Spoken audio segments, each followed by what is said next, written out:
The advice and opinions expressed by the host of Autism Live and her guests are meant solely as suggestion and should not be in any way construed as child-specific advice. Any choices you make in determining your child's treatment are completely at their own discretion.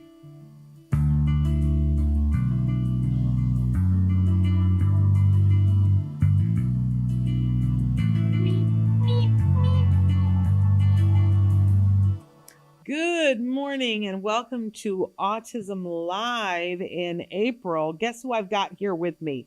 I don't normally do it this way, but welcome to the fabulous Lisa Ackerman. You guys know her because you've seen her before on the show. She is the founder of TACA, which is the Autism Community in Action. I can't imagine doing an April without having you here, Lisa. You are an inspiration to me. And I can't think of another parent who has a bigger footprint in terms of making a difference in this community. So bless you, up, down, and sideways. I appreciate all the work that you do, and I appreciate you taking the time to be here with us. Well, thank you. And my inspiration is Dr. Bernard Rimland. So paying it forward, just falling in his very large shoes. Well, that's an amazing thing. And you're not the only person we hear that from. So I'll talk to you about something later. But in any case, thrilled that you're here. This is April. We're going to air this in April. I want to give the disclaimer to everybody. We are filming this right at the end of March before we closed up our studio. And it is possible that by the time this show airs that there will be new prevalence numbers that come out. And we usually go directly to you to talk about prevalence because you always have this, multi-viewpoint look at the prevalence numbers, and you always post great salient things. So if the numbers have come out by the time this comes out, I want to make sure that we direct people to go directly to you to find out information about that. Where exactly would you want them to go?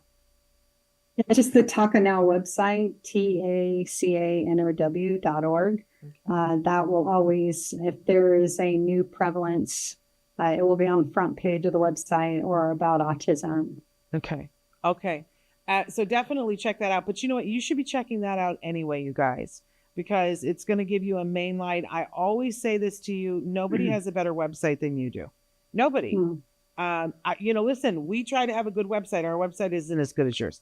And I gave up thinking that it ever could be. Like 3 days in, I was like, look, we're never going to catch them. There, you have brilliant people that you work with, and great team, and which is a wonderful thing. But I always say you're leading it. So kudos to you. But it's a great website with more information that's critical to parents than anybody else. And in a way that you can consume it. Really, really great website. It makes sense. It's intuitive. Like I don't go on there and go, where would it be? Where would it be? Somebody sent me an email today asking me to come to a conference, and I scrolled, must have been 5 pages, still have no idea when it is. Is it in 2025? Is it in 2027? What month? I know where it is, Lisa. I know the address, have no idea what the dates are. I sometimes give up. You would never do that.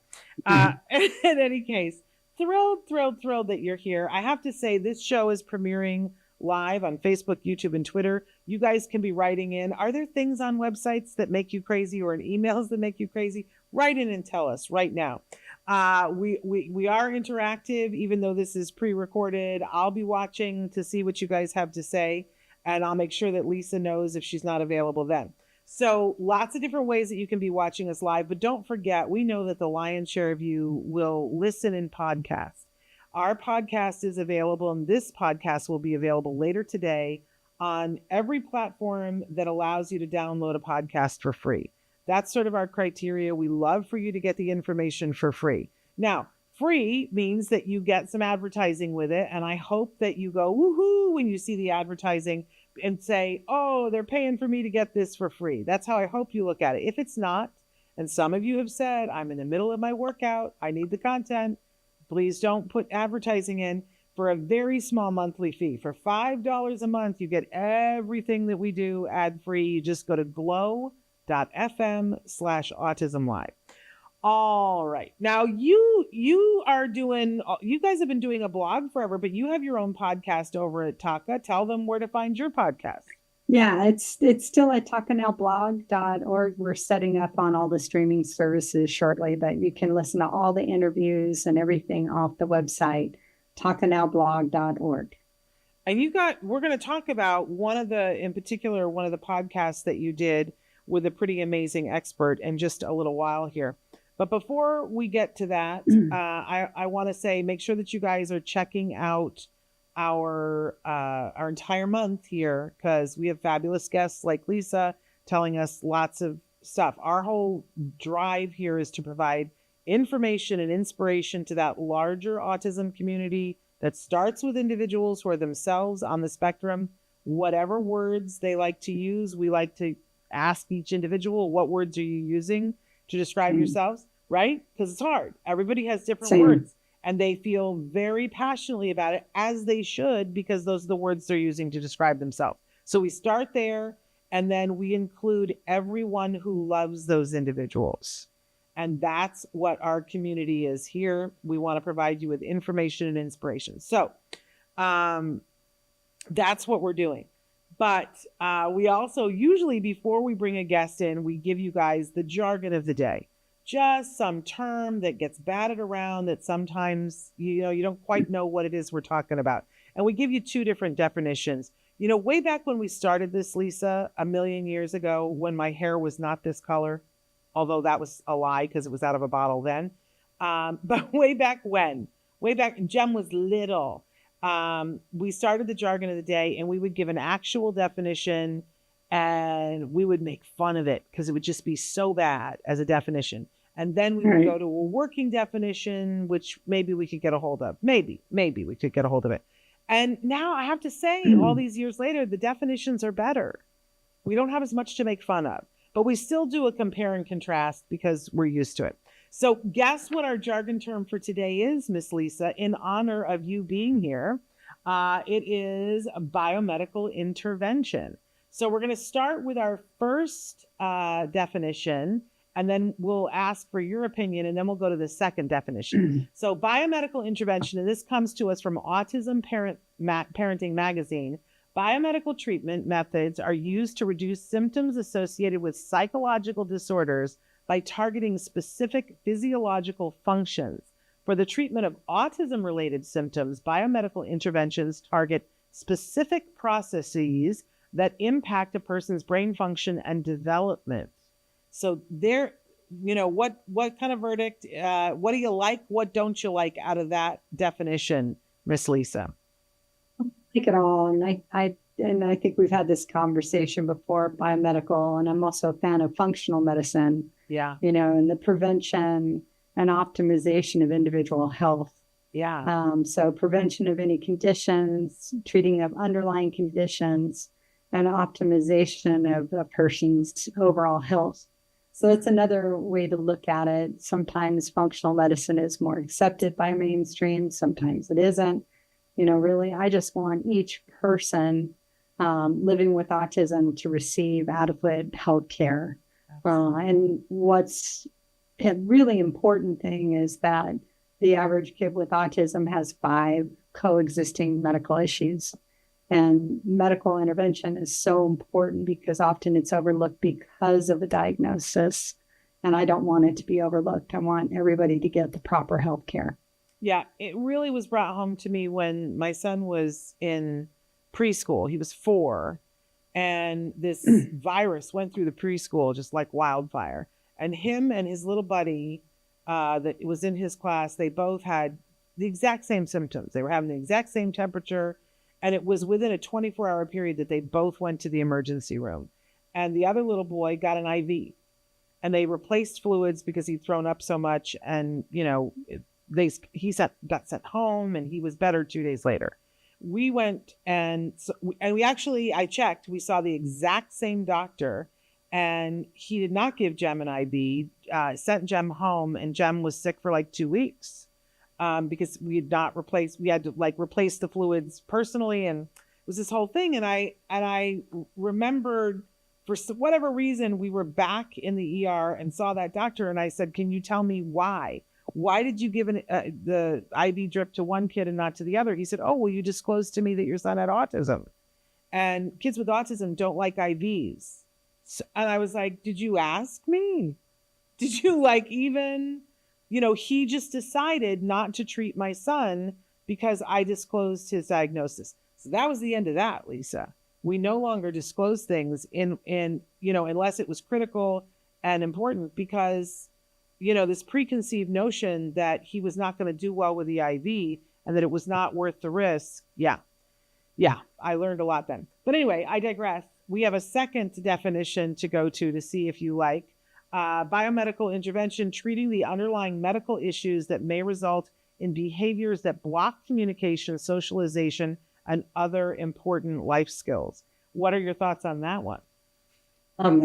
Love that. And I think if you have a doctor who's trained and also very much curious about individuals with autism, there's a lot of tests that you can do that are standard tests from Quest or LabCorp that are going to get you the answers you need to help treat underlying issues. And they're so common with our kids, so common. So it's so important to look. And you can improve everything, including the overall health and outcome of that individual. And in fact, that's one of the things that we're going to talk about. I have before me a stack of papers because Lisa always, what's wonderful, there's so many wonderful things about you, but whenever you're going to talk about something or you do a blog about something, you always give links to studies. And when you said, I want to talk about this, you sent me a page of links, and I printed what Lisa sent me. It's just a study and an amazing couple of interviews. So tell the folks at home what the overriding subject is that we're talking about. We're talking about leucovorin, and it's a common drug that's been repurposed and treating kids with autism. And I'm really excited that in February, there was a CBS Evening News story that's been seen now millions of times. And then subsequent articles with the New York Post and other locations that are picking up the story. And our support has just blown up on all of our channels, from our telephone, email, our Facebook Hope and Help group with over 25,000 members. It's a free support channel that we're just answering questions every day about leucovorin. It's the new term, the new word for a lot of families. And we should say, we would love to show the CBS interview, but we can't. So we want to encourage people to go. We'll put a link in the notes for this podcast that you can click on and go watch the CBS article. It's very lovely. They have a lovely little animation of how Leucovorin works. I appreciate that. I love the old Disney science videos where they do the little animation and they show you what it looks like. I appreciate that. And so it all kind of makes sense. And they also talk about it being off-label, because I didn't know what that term meant before. Tell the folks at home what off-label means. Well, off-label means we're using it for a different purpose. Currently, leucovorin is prescribed for a few things to help navigate the cancer treatments for certain people with anemia, but also for something that's called for cerebral folate deficiency. And it's considered off-label because it's not been tested for autism. But yet, if you test positive through cerebral folate autoimmunity testing, whether it's a spinal tap or a frat blood test, and all those links are in the article that it will be shared, we can definitely see if your kid is a candidate for leucovorin. And I always want to tell parents, it's not a drug like an SSRI or some other type of drug. It's basically high dose vitamins. So when you look at it, it's a vitamin B9 and at a high dose level. And if we were to buy it in a health food store, you would have to take somewhere between 20 to 65 pills a day. And what this prescription does is give you a high dose in one single pill that allows kids with autism to deal with cerebral folate autoimmunity. And in the animation, one of the things that I didn't realize is that for some of our kids that are on the spectrum, they have something that blocks, they can take folate, but they have something that actually blocks it from being able to be of benefit to them. And the benefit of this study is almost 70% of kids with autism improve dramatically with speech, cognition, and social skills, which are kind of the hallmark of what our kids are working with every day to catch up and to be part of our community. And for my son, Leucovorin was a game changer. And he was on a moderate dose of 5 milligrams from age 5 to age 11. And we updated it to, again, it's by age and weight, what kids take. So it was upgraded significantly, starting for 50 milligrams twice a day to 75 twice a day. Okay. And his speech and cognition and independent learning skills improved dramatically. And when I'm saying improved dramatically, it was a night and day difference for him. And we're seeing that with over 60 to 70% of the kids through the recent studies, that by providing a high dose vitamin B9 available in the prescription Leucovorin, they're able to increase their speech, cognition, and social skills. Now, I just want to be careful here because we mentioned that it's, it would be like the equivalent of, please don't go to the grocery store and get do that. The B9 and decide to give your child, an overdose of that. Please don't do that.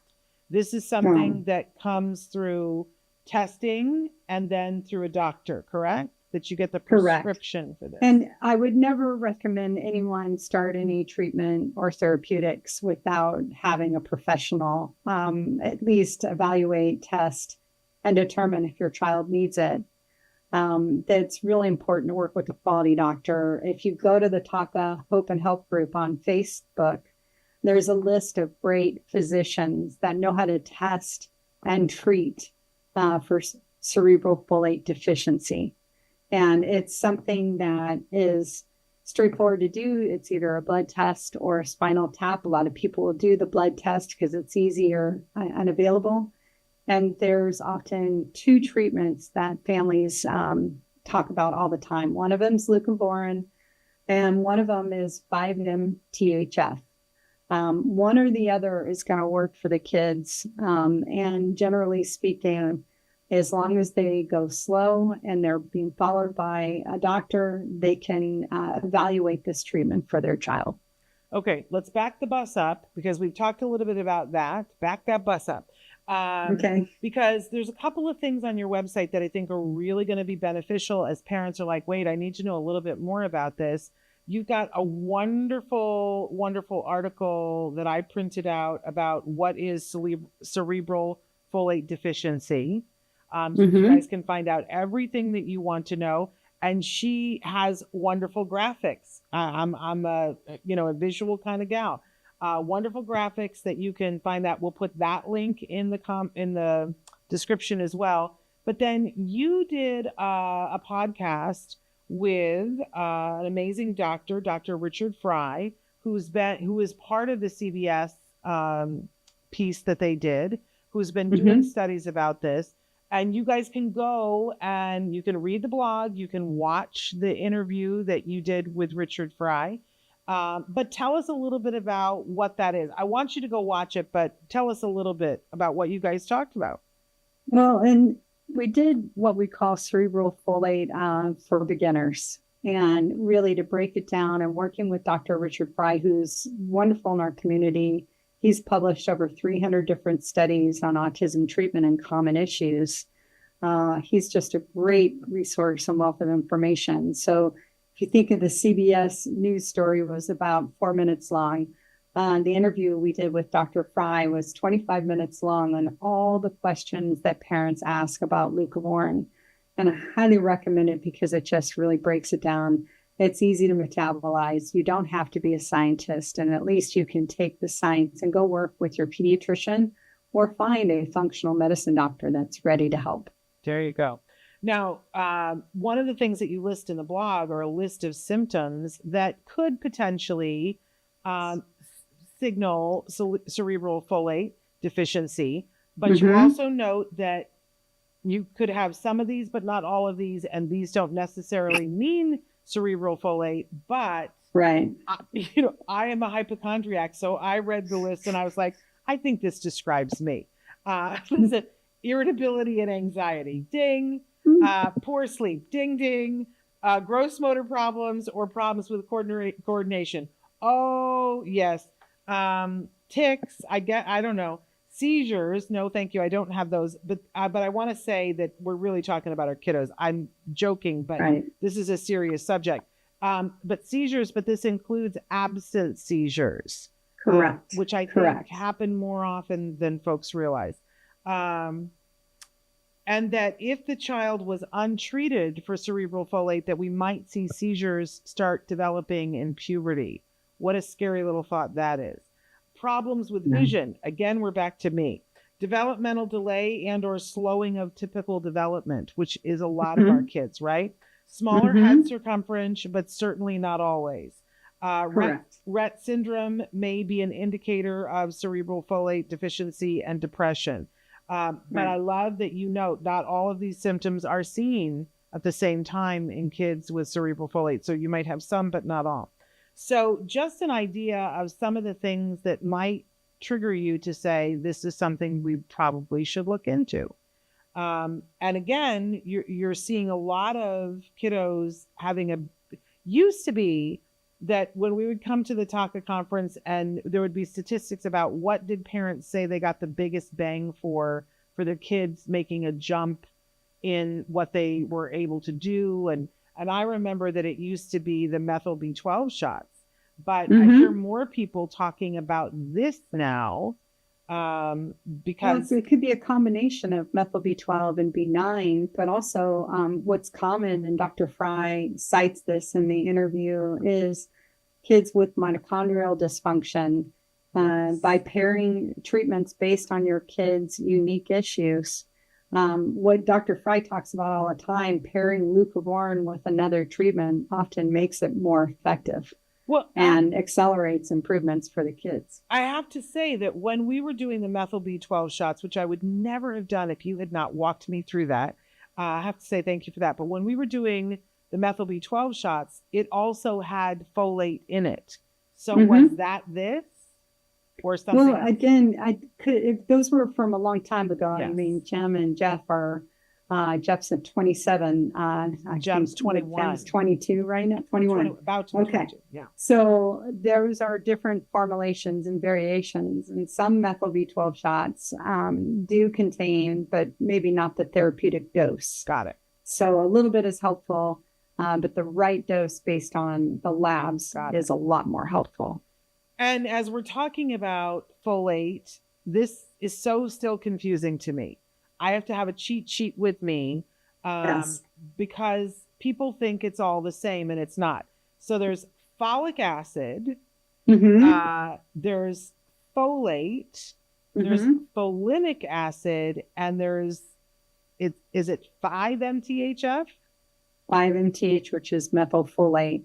So it turns out folate was added into a lot of the bread products in the 90s, bread, cereals for spinal bifida. And if you have cerebral folate deficiency or autoimmunity, you're not able to process the folate in the brain.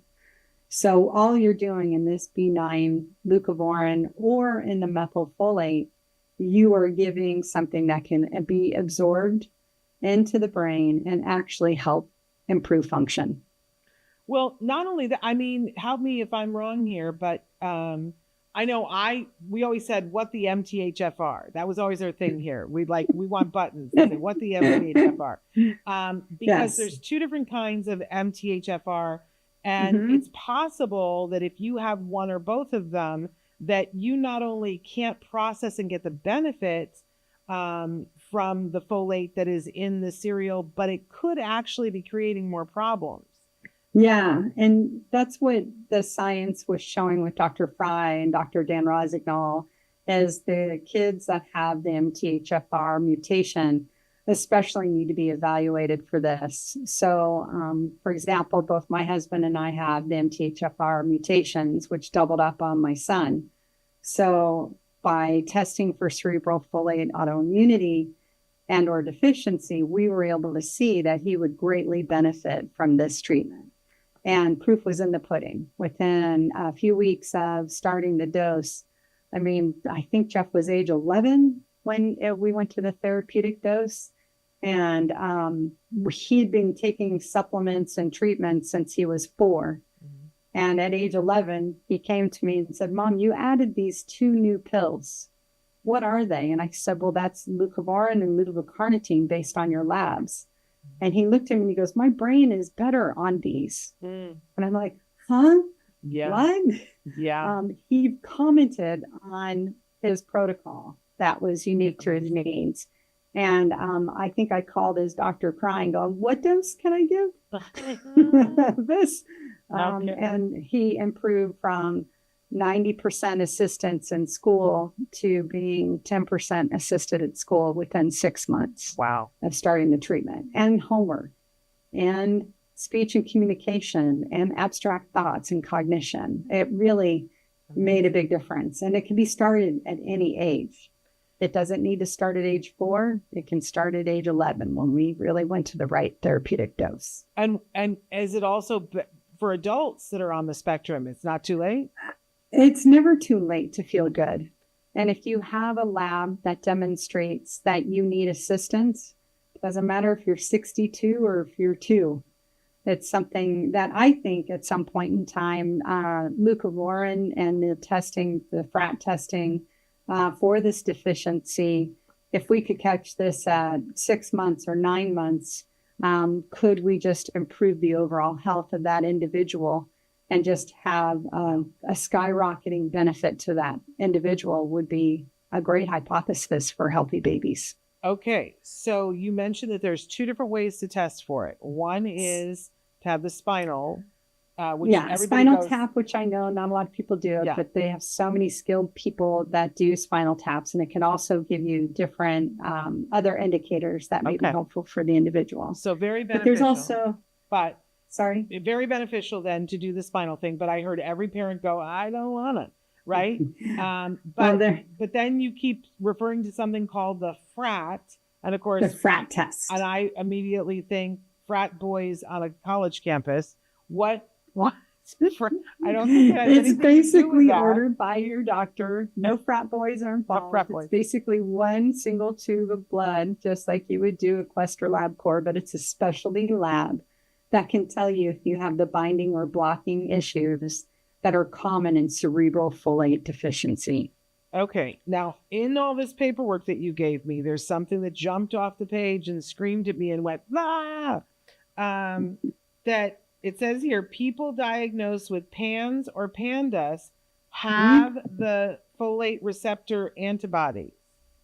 Like that's just almost always. And that is, it's found an alarming rate of over 70% of kids with autism, but PANDAS and PANS, they say that that's over 64% or close to 64% of kids. So you have clues and markers based on working with a quality functional medicine doctor that understands autism. They can run these labs and help you craft a treatment path that will help your child. So can I just go to my run-of-the-mill pediatrician and say, I would like for you to do either a spinal tap to look for this, or I would like for you to do the FRAT test? I highly doubt any pediatrician knows how to do a spinal tap. They would have to send that out. Right, and but I could ask them for it, right? But yeah, you could. But I don't think we're going to be successful is what my fear is. The challenge that we have, again, is autism has become so specialized. There's over 40,000 studies in coexisting issues, and about 500 new studies are coming out every week. So if your pediatrician is not looking at all of these different things that are happening in the community, they may be reticent not only to order the lab, but then if they got the lab back, they may not know what to do. Right. So if you have a pediatrician that's very forward thinking and helping with treatment, God bless, ask them. Sure. If they are not able to do that, on the Talk of Hope and Help Facebook group, there is a list of doctors across the United States that can order these labs, and not only order them when they come back, they know by reading the lab what to do. Okay. And it's possible that even if I don't know if I'm going the right way, but even if the doctor isn't in your network, it's possible that they could help you to get the tests ordered in your network, maybe? Yeah. Yeah. And so some pediatricians are really helpful where they'll order their labs, and then maybe you can do a consult with the doctor. A pediatric neurologist would know, if you get a referral for a pediatric neurologist, many will know that this is an issue and that they can also help in reading and determining the labs. But not everyone has a good pediatric neurologist. So I would go to the Talk of Hope and Help Facebook group, join. You have to answer 3 questions to get in. We verify it's all parent and caretakers the best we can. And then that list is there and available. Some of those doctors take insurance, some don't. So you'll have to check and call our offices. And my experience of it was my doctor said, here are the tests I need you to go to your pediatrician and ask for these so you don't end up paying a fortune for these. That was my experience of it. Yeah. These are the run-of-the-mill things that you're going to be able to push in your insurance. Go ask your pediatrician for it. But then there were things that we had to pay for separately. But when I walk in the door or on the phone or on Zoom, wherever it is nowadays, I'm asking for one thing or 2 things. I'm asking for a cerebral folate deficiency test, asking for the FRAT or the spinal thing, or am I also asking for mitochondrial dysfunction test as well, or it covers both of them? The FRAT test is really only for cerebral folate deficiency. There are other standard labs that can be done to show if you have mitochondrial dysfunction or deficiency. I can speak today, maybe I'm more puppy. And or other common issues. In fact, also on the TACA website, there's a list of the common labs that are often done in your first few appointments with your functional medicine doctor. Okay. Whew. But it's powerful stuff because, parents ask us, what am I missing? What do I need to do? What should I check? So potentially you'd be checking both of those things for cerebral folate deficiency and for mitochondrial dysfunction. And depending on what it comes back, you're going to treat these in different ways. Correct. And based on age and weight, they're going to design the perfect protocol for your individual, because there's not one path of treatment that will work with every child with autism. That's why you need a doctor. Okay. And the studies are showing overwhelmingly that kids are having a benefit from it. Are there any potential side effects that we should know about and talk about? Well, when you look at it, B vitamins can be very activating. Like I take my Bs during the day. I don't take them right before I go to sleep. It can keep me up. Yeah. So I take my B vitamins around lunchtime, and they can be very activating. So some people will start off low with the dosing and slowly titrate up with the doctor's support. And they also may introduce calming supplements first, like fish oil, L-theanine, GABA. Those are calming supplements that can help deal with a kid that is maybe being activated by the B vitamins. Yeah. But the speech piece, I don't think that we can overstate how critical that is to so many parents. I mean, even this morning, Lisa, there was a parent who was texting me saying, I feel like my 5-year-old is right on the cusp of language. Who can help me? Who can help me? Right. And it's such a multi-pronged thing. I mean, I know that she was looking for, a magic therapist and it might be that it's a magic therapist and Leucovorin. Correct. And there's so many parents that I've talked to that have embarked since this February story came out on CBS News. Mm-hmm. They're already seeing the benefits in their child. Some take a little longer. Some are shorter in their turnaround, and some may need methylfolate, the 5-HMTF supplement versus leucovorin.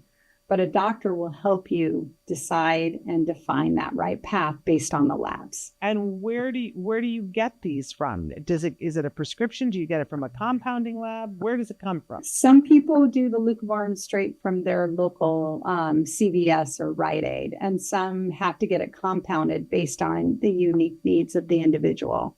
So it just depends on if your kid has some allergies. Like my child was really had a trouble with any lactose additive, and some lactoses are so small and in a different form, it doesn't operate the same as drinking a glass of cow's milk. But my son was highly sensitive, so we had to go and get it compounded, which was covered by insurance based on his labs. And we were able to get that. And now that he's older, he still takes a small dose of leucovorin every day. And it is the lactose containing version when he's no longer sensitive. Wow, that's amazing. And what about the 5-MTHF? Where does that come from? Well, and again, that methylfolate can be prescribed. Again, it's a higher dose. And so that's why it's coming on a prescription pad, unlike other, drugs that are common from Rite Aid or CVS. And it's just a higher dose that allows the kids to benefit from the therapeutic. But I also want to say, because I know I don't know if it still is a big deal, but the methyl is different than just because I remember when my son was getting the methyl B12 shots, and my doctor said to me, "Oh, you're low in B12, so I'm going to prescribe shots." And I said, "Are you going to do the methyl ones?" And she was like, "What?" My doctor, she was like, "What? No, we're just doing the regular with the cobalamin ones." Mm-hmm. She was like, "No, there's no difference. You don't need we don't have the methyl. We're not doing that, right?" But I remember when I went back and talked to our doctor, they were like, "There's a huge difference." "What do you mean your doctor said there's no difference?" "There's a huge difference." And no, I wouldn't suggest that you do the cobalamin ones, that it was so again, that's the difference in working with someone who's working with autism day in and day out. Yeah. I could continue to work with my pediatrician, but sometimes I know more than the pediatrician on the latest research. So I want a doctor that is keeping up on the technology, can look at the studies, and also guide me based on my kids' labs. Yeah. That may take a shorter period of time, and I may spend 2 hours a year with that functional medicine doctor versus multiple repeated appointments with my pediatrician. Again, it's no stab against a pediatrician. I'm not trying to be rude or mean, but they're seeing maybe 60 patients in a day, 40 to 60 patients in a day. Yeah. Or as a functional medicine doctor, spending an hour with each patient and is getting to the bottom underlying issues and creating a path for treatment. So again, talking about for the kids taking leucovorin, we certainly heard your son's story and the language that came. What are some of the other things that they're seeing, benefits that they're seeing as a result? And it seems like fairly quickly from what It is a fairly quickly scenario. And I think there's a quote from Dr. Fry that what we've seen is what leucovorin does, we think, is accelerate the effectiveness of all the therapies in my bag of tricks. And I loved that quote. And he's observed not only does it help with speech and improvements, but comprehension and a sophistication use of the language. For my son and for other kids, not only was speech improved, he went from 1 to 2 word utterances to conversations. But you have the cognition and the social ability. A lot of our kids want to play and be social. And if you have the speech or you have an alternative form or way of communication, you have the ability to be social. And so I see lots of benefits, and including, I think you hit some of them early on in our talk was, you see sleep improve, gross motor improvements, vision improvements, and the like. But again, not every child's going to show everything listed. Amazing, amazing. But this is not, we just need to stress this. This is not something that you're going to go to CVS and Yeah. find on the shelves. No. This is, you want to get tested. We would not put this amount of something into somebody without seeing that there was a need for it. I have to keep saying that because Yes.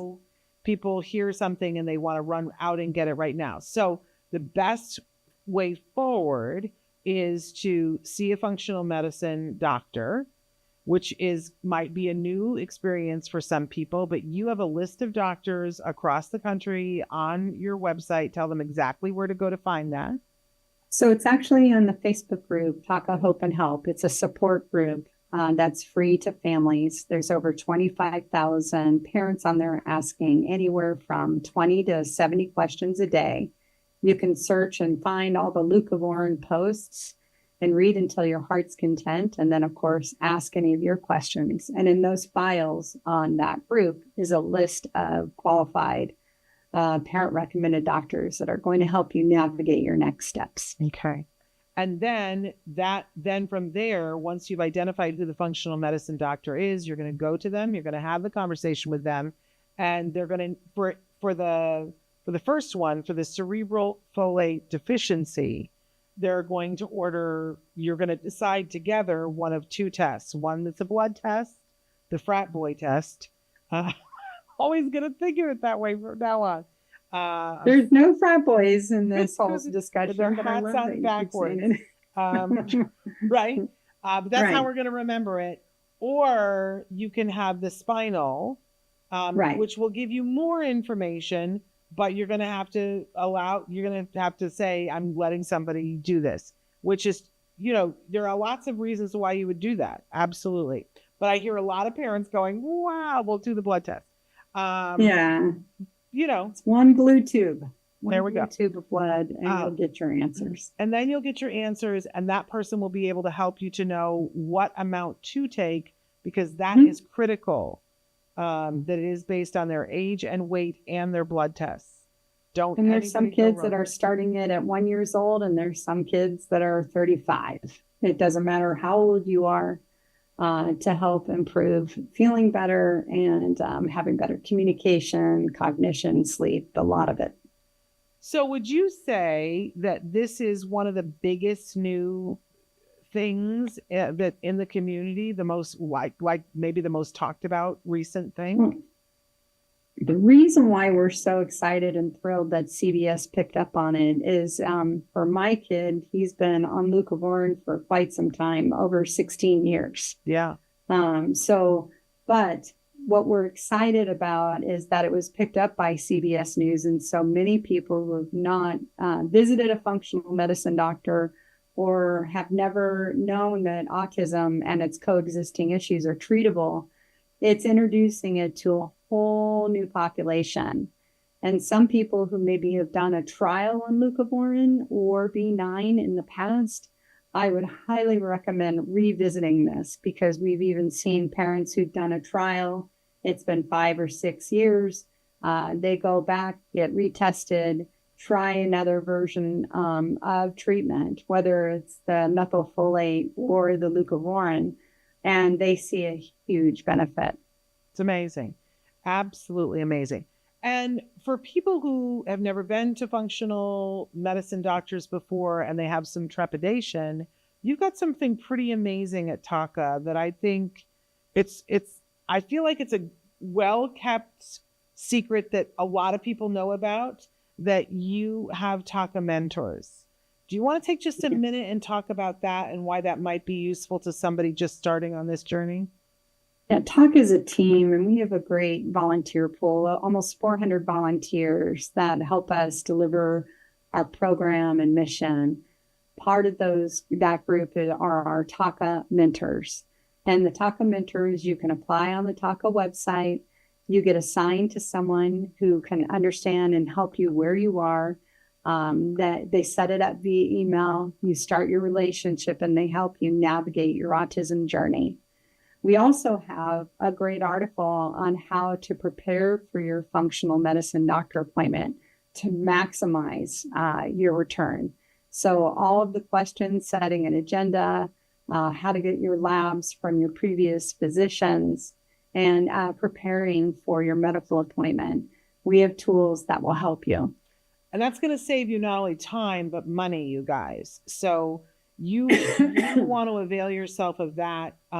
Because when your insurance doesn't cover the function, I'm not assuming, because sometimes it does, but if it doesn't, time is money and the clock is ticking. And every minute that you're like futzing around with your papers or asking questions that you could have had answered before, you're paying for it. I always think of the old taxi driver that would put down the thing and the clock would start to turn, right? That's what it's like when you're meeting with these people. So if you can maximize your time with them, and have somebody to ask questions later on, then you're being smart with your dollars as you're going to these amazing professionals who can help you with a lot of different things. Why are you laughing at me? Well, I'm laughing. I remember, I think appointment number 2 or 3, my husband and I got in an argument about what was going on with our son, Jeff. And I just laughed and said, don't use your medical professional as a marriage and family therapist. Go in like a team, set up your agenda, and be ready to roll. So that way you're going in fully ready with an agenda of all of the things and all the questions that you want to get answered. I even, my doctor allows me, or my son's doctor allows me to record the sessions. Nice. And that way I can go listen to it, but you need to ask for permission. Not all doctors allow that. Yeah, absolutely not. But since you brought that up, I have to be honest with you, Lisa. I've had a lot of people asking me recently that mom and dad are either, having some issues, or they're divorced already, and they're not strangely, they're not on the same page. Because what parents, diverse people, are ever going to be on the same page ever? But when it gets to the point where we're stopping any kind of treatment or therapy because one parent is digging in their feet and the other parent is ready and raring to go, people are asking me all the time, who can we go to? We'd like to talk to parents who've gotten through this. Do you have something like that at TalkBack? Yeah, I have some advice. Regardless of what your marital status is, and God bless you, I always say that the joke that I make, and please forgive me, is whoever, how you keep your marriage happy is whoever initiates divorce gets the kids. So we're happy. Nobody wants to do this alone. Right. So again, I'm sorry if you're alone and navigating on this journey. So please don't be mad at me for my joke. That's how we try to stay happy-go-lucky here at my family. But what I would recommend that you do, and early on, when I was having a lot of bumps and bruises early on with my marriage, and God love him, I would never go look for someone else. He's a great guy, but it was really bumpy. Yeah. And the first thing that I did is I replaced all the bathroom reading material.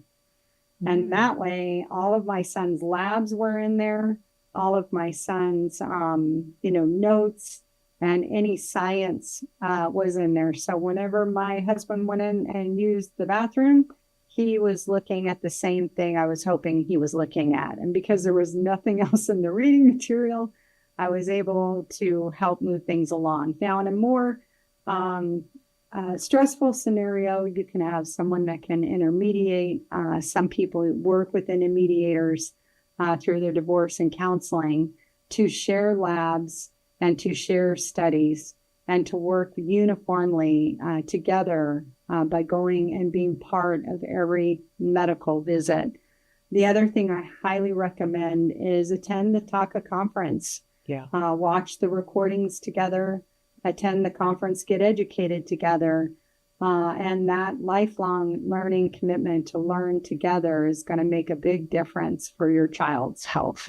Yeah. And the bottom line is these treatments, there's so many new treatments and so many things you can do. And that's what gives me so much hope. By learning together and looking at those things together, you can make a big difference in your child's life. And I have to say, I've seen some parents make it work.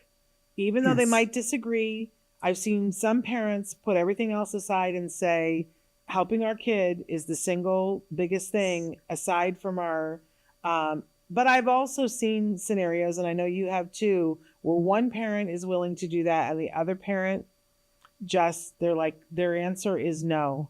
I've seen the kids suffer, and I've seen the other parent, and I've seen it both sides, you guys.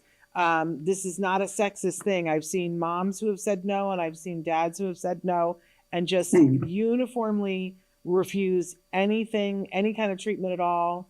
A little bit of denial, saying that the autism fairy will come in the night and bonk them on the head and it will just disappear. They'll outgrow it. That's the phrase that I hear that makes me want to spit knives. So you outgrow pajamas, you don't outgrow autism. That's right. And you outgrow through hard work, and the kid works 20 times harder every day to navigate this world. And I think anything we can do that's going to help them navigate that world better and be set up for a healthy, independent life, let's do it together. Yeah. Find a way. And if you need to work with a mediator to help navigate that, God bless you. I hope that's not the case. But generally speaking, if you provide the labs and the science, both where there's consensus that treatment is needed. Let's take a small break to show people what's coming next week, because one of the things that's coming next week is Dr. Temple Grandin. So we want to make sure that they're hearing about that. And then we're going to come back and round the show out with Lisa. So stick with us.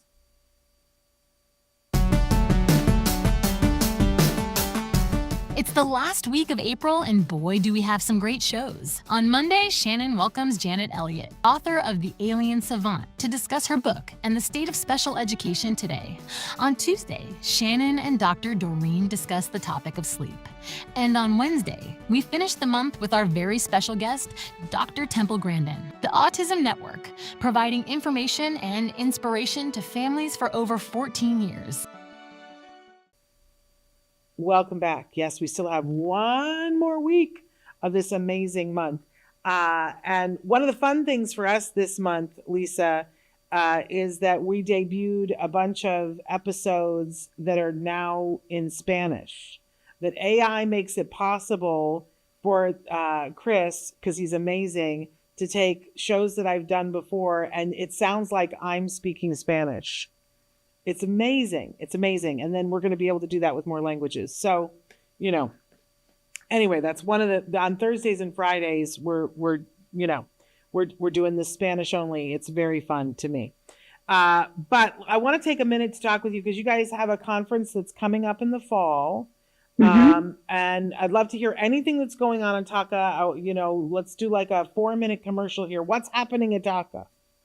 So much. Yeah. We're adding over 1,000 new families a month. So we're working to engage in technology that's going to help us be in front and guide families rather than responsive and just answering questions. We really want to optimize the path for each family. That's a long-term goal, and we're working on that feverishly. But the TACA conference, our 42nd TACA conference, is coming up October 10th through 12th in Costa Mesa, California. Do not fret if you cannot make it. There is a recorded option that comes out within a couple of weeks of the conference close. But we have at the National TACA Autism Conference, it's incredible. It's over 60 speakers, 4 tracks. We do legal, we do therapeutics, we do medical, and we do parent support and testimonials. So I just highly recommend connecting, and especially if it's been a few years since the last conference you attended.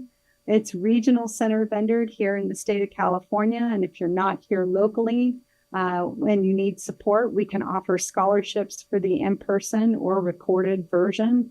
But we're thrilled to bring our 42nd conference to everybody that needs it. Anyone who loves someone with autism will benefit. Woohoo. It's such a great time. And I will be there. I'm one of the 60 this year. So I will be there. And I so enjoy meeting all of you at that. It's really fun because you're sitting elbow to elbow with everybody learning together. And you meet some of the most incredible people there. And there's so much to see and do and participate in. Nobody does it better than you, Lisa. Parents just find a home there. And it's amazing always because when you go, you really see a cross section of the world, right? I mean, Yeah, and it's a team here at Taka, and I can't do it without them. And I'm so thrilled that we bring forward the best speakers, the most knowledgeable helpers. And like I said, if you can attend in person, there's nothing like it. It's a very uniformed and inspiring experience. yeah, But if you are unable to attend or you can't split yourself in 4 sessions, people who buy the in-person also get the recorded. And for our friends that cannot attend, the recorded sessions are available in a great app that helps you navigate, take notes, and do all the plotting and planning for your child's journey to be healthy, happy, and independent. and I have to say, it is probably the most affordable conference that happens all year long. But as you said, if people need, the regional center will pay for it for you. And sometimes you have scholarship money. So everyone, should be able to attend or view afterwards. Absolutely amazing. You always get your battery charged at these things, because it would be very easy for it to get overwhelming, but you don't allow it to get overwhelming. You make sure that everybody leaves with an action plan, and that everybody, that nobody gets stuck in the paralysis of, oh my gosh, I don't know what to do next. Yeah, even for new families, if they don't know what to do, they tell us about their kid a little bit at the Taka Mentor booth, and we help them create a schedule just for their kid. Yeah. And so they can go watch everything. But, I think I've been to over, this will be my 89th conference that I've been to, and I still learn something every time I go to a conference. So I always recommend the families that find their tribe and community and continue to be lifelong learners do so much better to navigate. All right. We still have like 2 minutes. A lot of times, because we got summer coming up, do you have your family festival this year? Is that happening? Yeah, we have the Teen and Adult Resource Fair for all teen and adult services on May 3rd. We have our Taka Carnival on June 1st. It's an amazing event with all the free carnival rides and just so many wonderful resources for families. And then, of course, we have our July Summer Splash event. And in December 6th, we have our Sensitive Santa event here in SoCal. We also do family events across the United States. So for people outside the state of California, please just check out takanow.org, click on events, and see if we have anything near you. I always say I would like to have a 10th of your energy. I just don't even know how you're doing all of these things, madam. Plus, I know in the fall you'll do a poker tournament and, all of these things that you do. And I'm just tired hearing about it.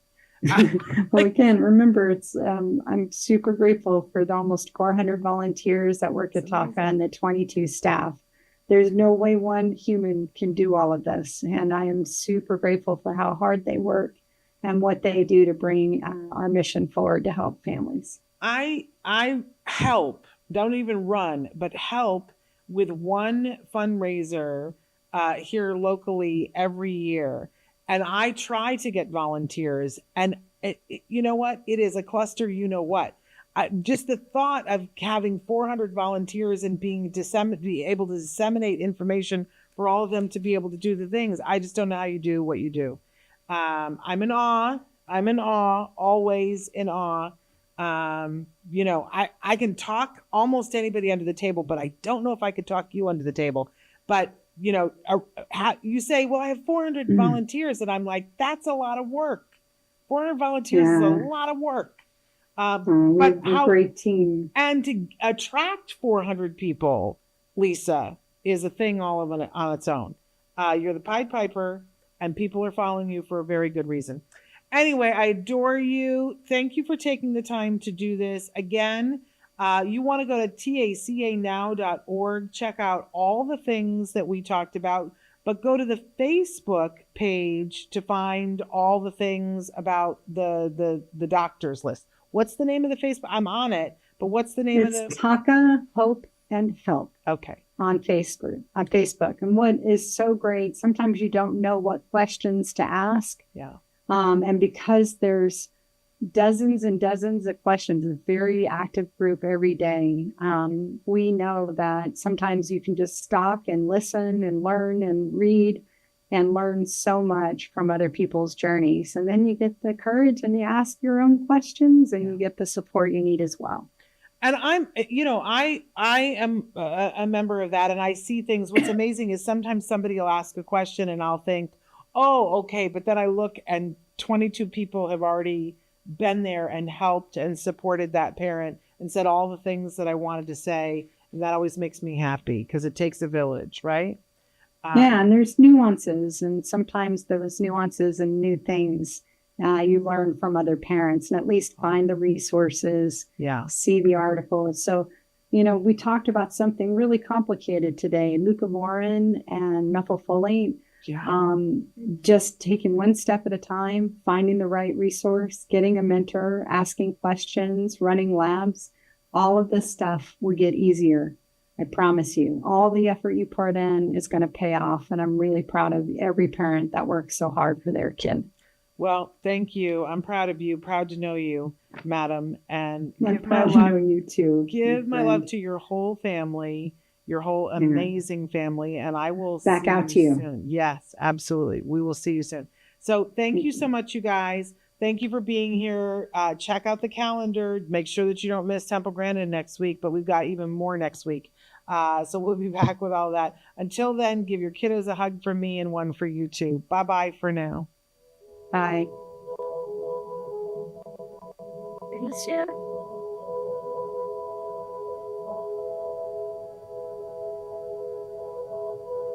If you found anything helpful in this video, please give us a like. In fact, make sure that you smash that subscribe button on YouTube and give us a like on Facebook. You can also follow us on Twitter and on Instagram for important updates.